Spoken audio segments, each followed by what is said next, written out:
बच्चों आज railway NTPC graduate level का पेपर वन हुआ यानी सीबीटी वन हुआ।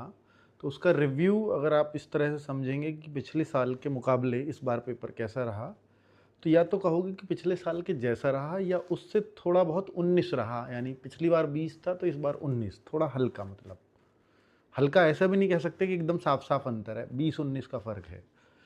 तो यहाँ पर अगर हम बात करें कि मैथ्स, तो मैथ्स में जैसे पहले भी वो एडवांस पूछता रहा है, तो वैसा ही एडवांस देखने को मिला है कि जैसे आप कहेंगे कि अलजेब्रा से एक क्वेश्चन आ गया, उस तरह से आप ट्रिग्नोमेट्री से एक क्वेश्चन, तो जैसा उनका रेशो है वैसा ही बना के उन लोगों ने रखा है।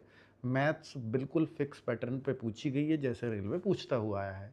सबसे आसान इस पेपर में रीजनिंग को बताया गया है, 3-4 क्वेश्चन ही थोड़े बच्चे को परेशान कर सकते हैं, बाकी 30 के 30 क्वेश्चन, मैं कहूँगा कि 27-28 क्वेश्चन बिल्कुल भी परेशान करने वाले नहीं हैं।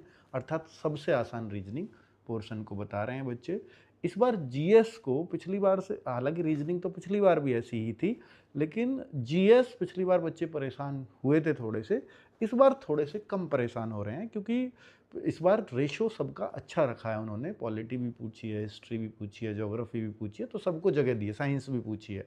पिछली बार ऐसा नहीं था, इकट्ठा पूछ लिया किसी एक चीज़ का। करंट अफेयर्स बड़ा लिमिटेड पूछा है, 7-8 क्वेश्चन, कोई 5-7 क्वेश्चन ये, और कोई 10-12 भी बता रहा है। उसका कारण है कि जब पेपर मिक्स आता है ना, तो बिल्कुल डेफिनेट कोई चीज़ बताई ही नहीं जा सकती कि भाई कौन सी कितनी, क्योंकि पेपर आ रहा है मिक्स।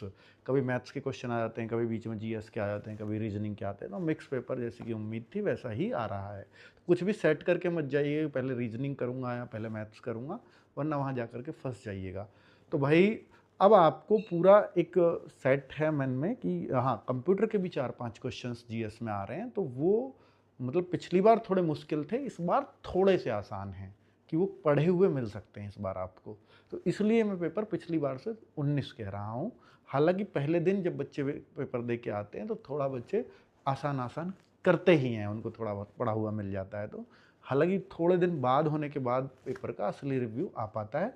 फिलहाल पहली शिफ्ट हो जाने के बाद मैं आपको ये रिव्यू दे रहा हूँ, और मुझे उम्मीद है कि इससे बहुत सारे बच्चों को एक हेल्प मिल जाएगी कि जो डर रहे होंगे कि पता नहीं कैसा पेपर आएगा। पिछली बार का दिया था तो फिर थोड़े से खुश होकर के जाइए, अगर मेहनत की है तो पिछली बार से काफ़ी अच्छा स्कोर करके आओगे। Thank you.